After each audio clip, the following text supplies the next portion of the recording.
to find healthy coral reefs. You'll want to see it.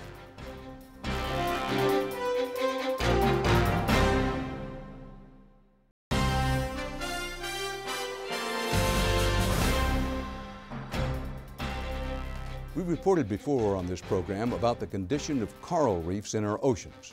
It is not good. Pollution has choked the undersea environment from the Great Barrier Reef off Australia to once gorgeous reefs off the Florida coast. But scientists are now going deeper, literally, to see if they can find healthy coral and hopefully a way to save it. If there ever was a cool hand Luke in ocean research, Hanu Singh would have to be that man. Hanu, a scientist and engineer with the Woods Hole Oceanographic Institution based in Massachusetts, has trouble on his hands. Hi Dale, listen, we seem to have a slight problem. His research vehicle, known as Seabed, is stuck on the bottom of the Caribbean Sea. I'll come up and give you an update in a second, over. Seabed is designed to fly through the sea like a helicopter, to work in underwater regions that are inaccessible. Here in the Caribbean, that means diving 30 to 90 meters below the surface, far deeper than the safe range for scuba diving. Wait a minute, we're going the wrong way? With the vehicle stuck, it's a crisis situation that calls for a cool hand, the kind of situation Hanu would much rather avoid. The good news is, that's a pretty big radius. Yeah, it's a big radius. He has a motto that is well known among the Woods Hole team. Boring is good. And let me explain that. When we talk about our expeditions, we always talk about, how exciting things were.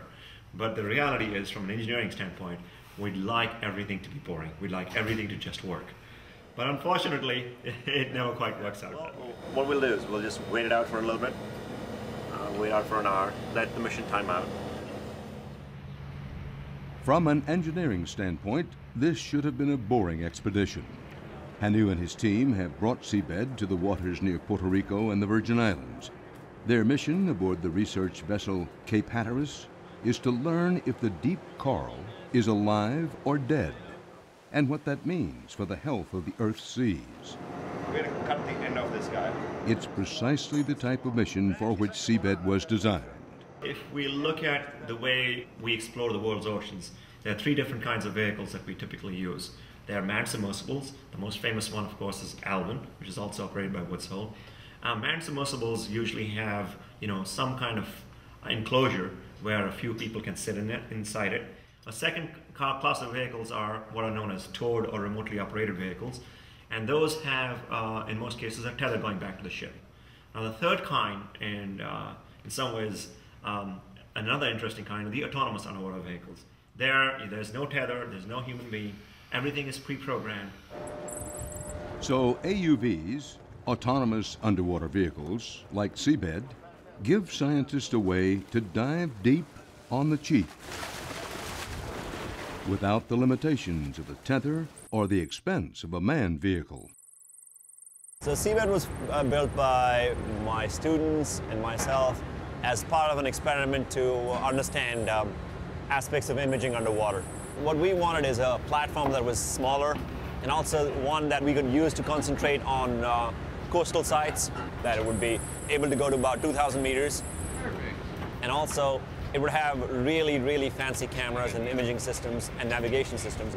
We had a very limited budget, and we had some very, very good students. And between all that, we did it extremely inexpensively, and it came out quite well.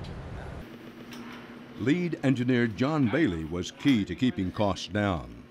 I used to be in the Marine Corps, and we get a lot of hand-me-downs. The motto there, of course, was improvise, adapt, overcome. It turns out that things aren't totally different here. This is a three-bladed carbon fiber prop, and this is actually a very high-performance propeller. If you were to custom make a prop like this, it would cost thousands of dollars. But we're fortunate that the radio modeling hobby allows these to get produced at mass scale. And so we can go out and basically select an off-the-shelf prop for maybe $100 for a high-performance carbon fiber prop. The main operation here is photography. However, they spared no expense on one aspect of Seabed, its cameras. What we've done is we've outfitted the vehicle with 2 cameras now. One's pointing straight down, one's pointing forward at a 45-degree angle. Cameras that provide sharp, detailed, high-def quality images of the sea floor. It's important for the people that are going to be looking at these images to see the same thing in different perspectives. So as we come across the reef, this guy is going to be the first to image the spot on the reef at a 45-degree angle, so you get an idea of the height of things there in a 3D sense. This guy here is going to be looking straight down, so as the vehicle passes over that same spot, we're going to get an image straight down. Back on the deck of the mothership Cape Hatteras, Hanu is wondering if he'll get to see any of those great images. It's still down deep 30 meters, and it's about 60 meters away. I'll keep an eye on the range for it. We're good, huh? This is Seabed's second visit to these waters. Okay, we're ready. On its maiden voyage, the little craft was doing research for Roy Armstrong of the University of Puerto Rico. 4 years ago, we were on this very ship using this vehicle. At that time, most people believed that at deeper depths, deeper than 30 meters, there were not a lot of coral. What Seabed revealed surprised them and the scientific community. We knew that there were reefs down there, but we didn't know that they extended for such a wide area. There's a lot of reef area that is along those depths. We're talking about 40, 50 meters. Shallow reefs during the last 20 or 30 years have lost a lot of coral coverage, up to 80% in the Caribbean in some places. But we're discovering that the deeper reefs are pretty healthy compared to the shallow water reefs. And what we found was that about 43% on average of living healthy coral cover. And that's very high, for any reef. They need to learn whether the pollution that's affected the shallow coral has seeped lower and killed the deeper reefs. I don't know if they will be as healthy as we left them 4 years ago or not. We'll see. If they hope to find out, Hanu has to get Seabed back. But first, they have to figure out what's wrong. You throw it over the side of the ship, you pray, and if the number of deployments equals the number of recoveries, you're having a good day. If the number of deployments does not equal the number of recoveries, then you're probably having a really bad day. Doing the simple math, Hanu is having, by his own definition, a bad day. We've seen it get hung up before, like in an outcropping or something like that. The reason I don't think it's an outcropping, it was going like this, and then it did a J-hook. So what we're going to do is just wait it out for a little bit, and then if nothing happens then, we'll really nail this position down. We'll walk over there with a ship. Hanu has another motto. When trouble strikes, don't panic. So the one thing we got to do now is just get the ship closer and see what's going on. Hanu's best guess is that Seabed has caught itself on a fishing trap on the bottom. I think what we should do right now is just put a grappling hook and see if we can grab a line around there and pull something up. We need 40 meters of line, and We need 40 meters of line and a hook on the end of it. All right? sure. Yeah, let's do it. The vehicle is still at 40 meters depth, But it's moving. but it is moving with the ship. We should come to all stop and bring the cable up. They've reached the spot. The hook is set. Time to go fishing for Seabed. Coming up. Yeah. Yep. Oh yeah. It's free.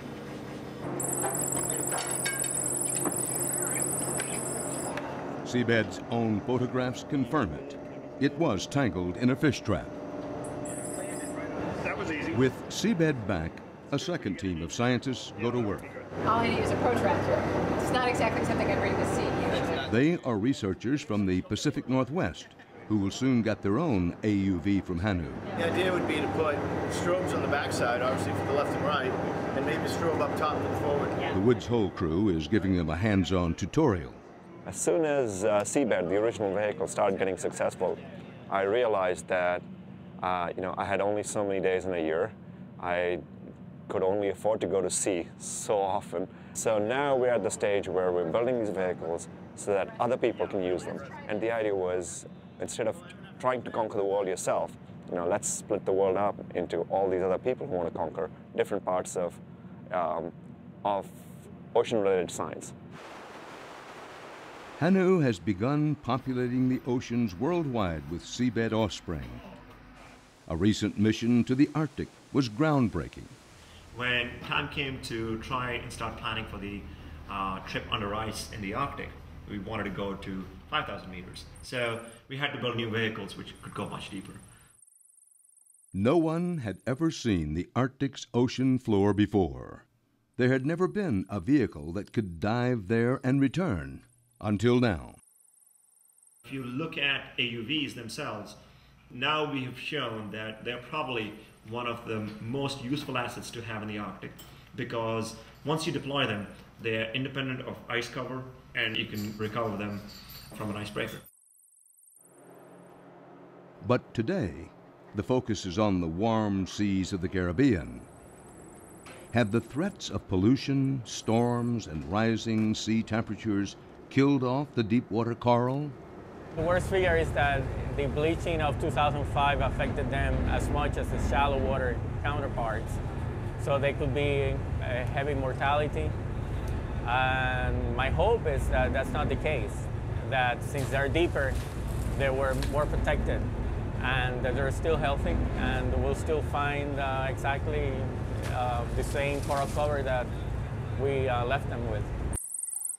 The vehicle is crisscrossing miles of the same reefs as it traveled 4 years earlier, taking literally thousands of images. Photos that Roy won't see until after the crew gets Seabed back aboard the ship. Just want to let you know that the vehicle is at 3 meters above the seafloor, so 30 meters down, and it started its transect. At Chris's computer, the scientists follow Seabed's progress. Now the X is increasing slowly. All is going well. Got it! Got it! Well, now that was simple, wasn't it? Seabed is ready to reveal the images for which the team has been waiting. Okay, that's more like it, yes, yeah, definitely. And the coral looks good. How many pictures did it take? 4,800 total between the two cameras. Okay. Looks very nice, Hanu. Yeah. Yeah, very impressive. So, for the scientists aboard the research vessel Cape Hatteras, it's a pleasant coral surprise. After all, almost all of what you hear about the oceans these days is about its death and dying. Right now I feel good. It's good news. So far from just looking at those few images, they look fine, they look the same, they look healthy. There's no evidence of recent mortality or disease. It means that the deeper corals are relatively safe, compared to shallow water counterparts. It's possible that the data supplied by Seabed could be the basis for saving the world's shallow water coral reefs. In view of global climate change, with shallow reefs getting affected by higher water temperatures and higher incidence of bleaching and so forth, that the relatively deeper reefs that we're studying could provide a source of larvae for recovery. And they're the same species of corals, of many that are found in shallower areas. So they could be a reservoir of biodiversity in times of global climate change. We can hang on the line as long as we want, and then when we want to go, we just hit go. Okay. Hanu will continue sending Seabed and all its offspring vehicles into the deep as they search for answers. I think the basic issue that we're trying to address is problems of social relevance. So whether we're looking at what's happening to coral in Puerto Rico, whether we're looking at what's underneath the Arctic sea ice at the Gackle Ridge, or whether we're looking at fisheries on the West Coast or in Hawaii. These are big problems that using our technologies hopefully helps getting us a little closer to some kind of solution. And Hanu's quest is not limited to Earth. For example, the Arctic mission was backed by NASA. The Space Administration is hoping that, starting with Hanu's Arctic research, it will one day send an autonomous underwater vehicle to look for life under the icy crust of Jupiter's moon, Europa. We were funded to do that, to explore the technologies associated with AUVs on a rise, with a specific aim of going to Europa, and hopefully that process continues. You know, even if it doesn't happen in our lifetimes or in our generation of research, hopefully the baby steps that we've taken right now get carried on, either through the literature or more directly through, you know, our students and our collaborators, to eventually getting to Europa. Saving the oceans, and someday exploring other worlds. And now a brief update on another story we've been following that's now in the headlines. And that's the story of a terrorist in the tribal areas of Pakistan.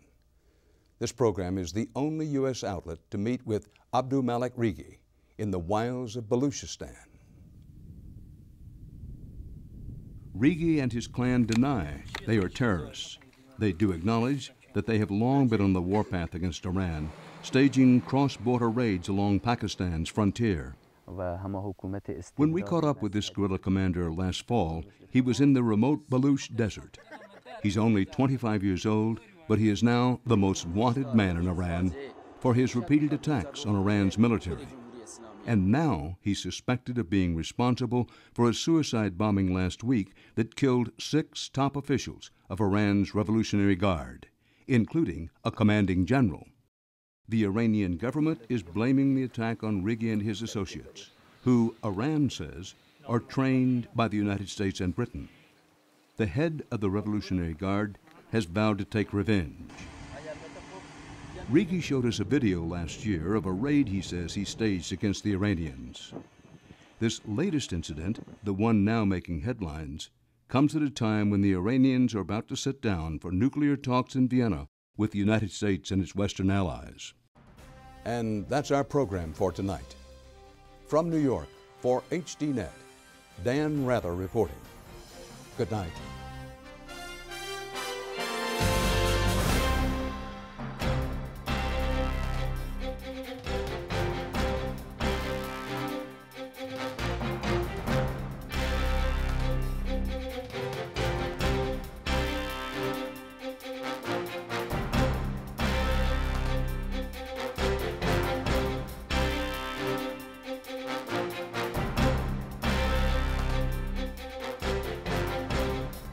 If you would like to add your name to an email list for information on upcoming programs, or if you would just like to send a question or comment, please email us at viewer@hd.net.